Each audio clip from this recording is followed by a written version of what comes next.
Hey, it's Spence from WPLaunchify. Today I've got an update 1.5.5 for the Fluent Community Customizer. I'm actually going to probably wind it down for today because I've got all the features that I need for really making things happen here in the community.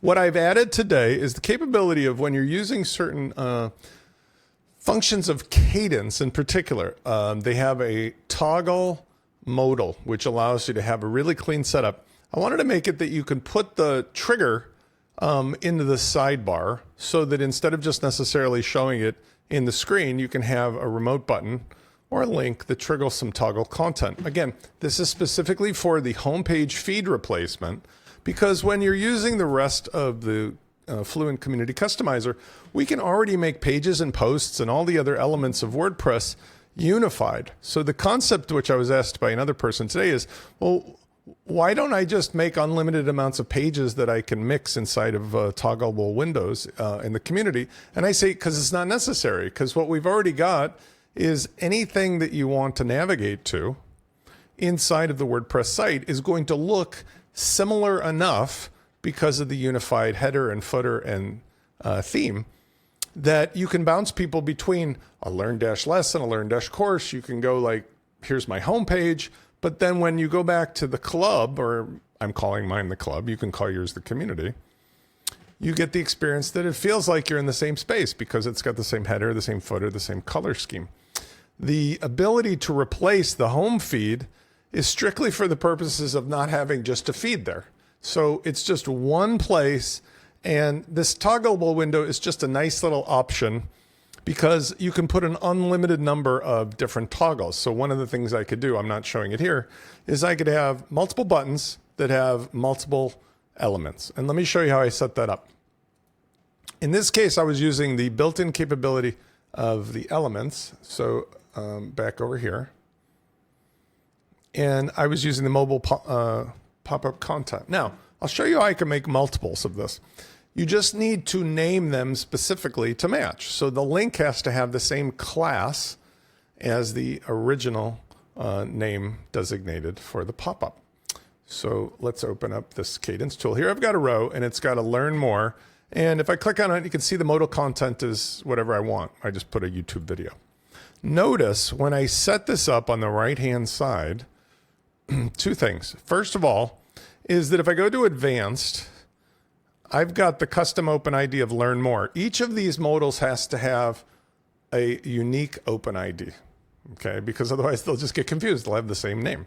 Next, in order to allow multiple remote triggers, under the advanced, I've given this two unique names. First of all, I gave it a class of learn more additional class. You can call it anything you want. Call it button 1 or modal 1. But the second thing I did is I added this extra class called target-hide. That's what hides this button, the default button. If I remove that, let me just show you what happens. It will show up again so that I could have the button that triggers it on the target, or I can have the button that triggers it on the remote. Watch this. So by removing the target hide, you see the default button shows up, which does just as good of a job. But it makes it harder because this is here and not over here. This is easier because I can style. Okay, now let's multiply this. We're going to add another modal. We're just going to duplicate this. And this one, let's change the content. We'll do two things. A second modal. Modal. And then this content will just say second modal content. All right. Now it's very important, like I suggested, we have to go over here and let's change this to second modal. So it's got a different ID or a different ARIA label, I mean. Then let's do here where the ID is different, second modal. And then finally, let's change this to match second modal. Now I'm going to save this and all I need to do is add another link or a button or anything I want that has the proper syntax over on the side here. And to do that, I'm going to use the Fluent Community Customizer. So I go into my customizer. And what I did is I put it into the sidebar, right? So I just use plain text, but let's duplicate this. And just to make sure it doesn't overwrite, I'm going to put a break in there. And let's use the proper matching ID. So notice I've got the reference of learn more additional class. We're going to do second modal because we want the ID to match what we used for the ID of the target. And then the class has got to remain modal trigger because that's what the cadence requires. And let's just change this to open second modal. And this should work. It's just a bit of a naming game. Let's refresh. We can adjust the look and the feel of these better.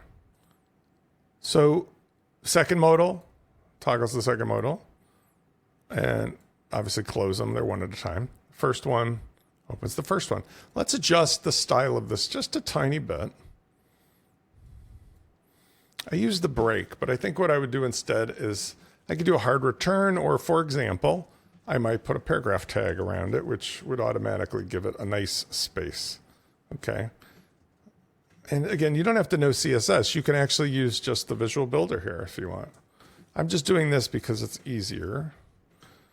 And it's nice because you can also use shortcodes here. If you can set up a shortcode button, you can put it in place here. I could even put, if I wanted, like a hard return. And let's see how that looks. As far as the button width is concerned, you can set them with CSS. So you could say width equals 100 or fixed or whatever you need. Okay, so now we got a nice look. So let's try it. Open modal. That's the first one. Okay, second one. The original buttons still work, but let's hide them. So now I'm going to go back and do what I showed you before. To hide them, I just simply go to whichever one I want to hide. And under the advanced, I just add that extra syntax of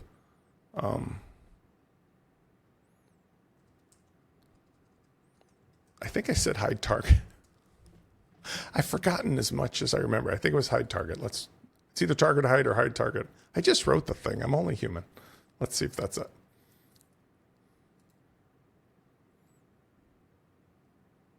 No, it's the other way around. So let's change it. It's target hide. It's coffee time in Spence's studio. And this will hide this button here. There we go. Okay, so if I want to hide both of them, I just use the same target hide for both of them. So if you know just a couple little syntax things, I feel like I'm ready for a nap because I literally forgot what I just typed. It's target hide for both. Okay.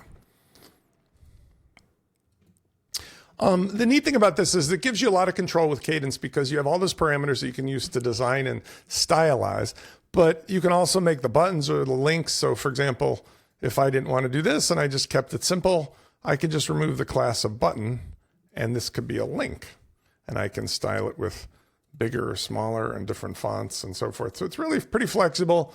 Again, you can use shortcodes, but here's modal 1, here's modal 2. Really cool. So just an added feature. I've also got another thing that I added last night, which is making it even more flexible. So aside from what I just showed you here, let's say on the Fluent Community Customizer, instead of doing this modal element, I just want to do a page. So I built this practitioner's page for another business idea. I'm going to not force it 100% vertical height because I don't need it. And when I refresh the page, what's nice, ignore the buttons. This is now on another point. Watch how nice and elegantly this will display and allow me to have just like a super cool, really well-designed landing page for selling stuff. Like this is what I would use if I was, trying to sell the community instead of what I might do otherwise. I can build it into the home page instead of it being elsewhere. So it's really in the right place at the right time. And again, in answer to other people's questions, because these are all integrated together as part of the same site, I can send them to a Learn Dash lesson, I can send them to a product, I can do a checkout, I can do anything, blog post, and just return to the club. Because watch this, see discussion minute launch, or let's do course. This has a unique link, and the link can be addressed anywhere. So I don't know if that's recording for you, but it's like /club/course/setup-minute-launch-software/lessons. When I use that link, I can put that link in my main navigation. I can put it inside of a blog post. I can send it in an email, and it goes directly to where I want somebody to go. So there's no need to keep embedding things inside of each other. I just invented this process so that you could either get rid of or supplement the feed. And finally, the last part of this is, I think you might want to, in this case, hide the home feed. I do have that feature I was mentioning, which I'm going to get to probably, where I'm going to take the home feed and have it available in a shortcode so you can maybe blend it into another design in a more compact way. But as it is now, we don't have a feed at all, and it's ready to go. So we've got just beautiful design for a landing page. Super simple, really excited. A lot of you guys have come on board and bought this either directly or through the software bundle. Either way, I'm hopeful that in the future, these features might be available through Fluent Community, but until then, I'm able to deliver all the goods as part of a unified system that gets you to an outcome that, amongst the other things we're doing, is really got me excited. I have so many clients now who are being able to do the things we've always dreamed of, and it starts with just $47, 97 all in with the support and hosting. And you've got essentially WordPress as a platform that does things that we used to have to pay tens or hundreds of thousands of dollars to do with lots of outside services. Now you can do that for yourself or your clients, earn money by essentially using the tools that everybody now owns and controls for their own data, for their own privacy, for their clients and their business. And nobody can turn them off. Nobody can kick them out. Nobody can take their data and train off of it. It's a very, very special way of doing things, and I think delivers what WordPress was intended to do. I can't wait to see you on the next video.